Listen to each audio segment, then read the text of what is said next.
To భక్తి ఓం channel. ఈ వీడియోలో మరణించిన వారు కాకి రూపంలో వస్తారా, ఇందులో నిజమెంత అన్న విషయం గురించి తెలుసుకుందామా?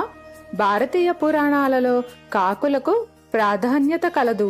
పురాణాల ప్రకారం కాకి శనిదేవుడి యొక్క వాహనంగా ఉంటుంది. హిందూ సాంప్రదాయంలో ఇంటిలో ఎవరైనా చనిపోతే 3వ రోజు నుండి 10వ రోజు వరకు కాకులకు పిండం పెట్టడం అనేది ఒక సాంప్రదాయంగా వస్తుంది.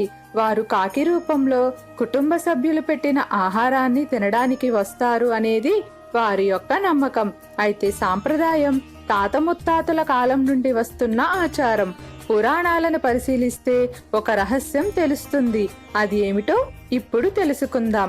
రావణుడికి భయపడి కాకి రూపాన్ని ధరించిన యముడు కాకులకు గొప్ప వరాలిచ్చాడు. తాను ప్రాణులన్నింటికి రోగాలను కలిగించేవాడు కనుక తానే స్వయంగా కాకి రూపాన్ని ధరించినందువల్ల ఆనాటి నుంచి కాకులకు సాధారణంగా రోగాలేవి రావన్నాడు. అవి చిరాయువులై ఉంటాయని కాకులకు వరమిచ్చాడు యముడు.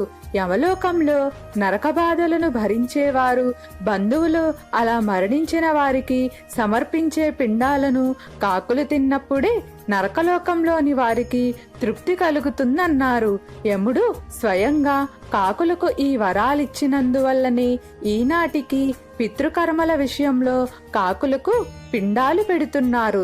హిందూ ధర్మ ప్రకారం అన్ని జీవరాశులకు మనుషులు ఏదో ఒక రకంగా సహాయం చేయాలి.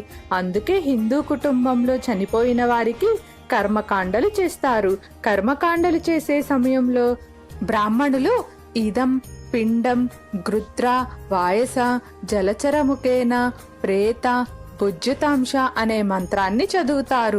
గాలిలో విహరించే పక్షులు, నీటిలో నివసించే జలచరాలు రూపంలో ఉండే పితృదేవతలకు ఆహారం అందాలని ఆ యొక్క మంత్రానికి అర్థం.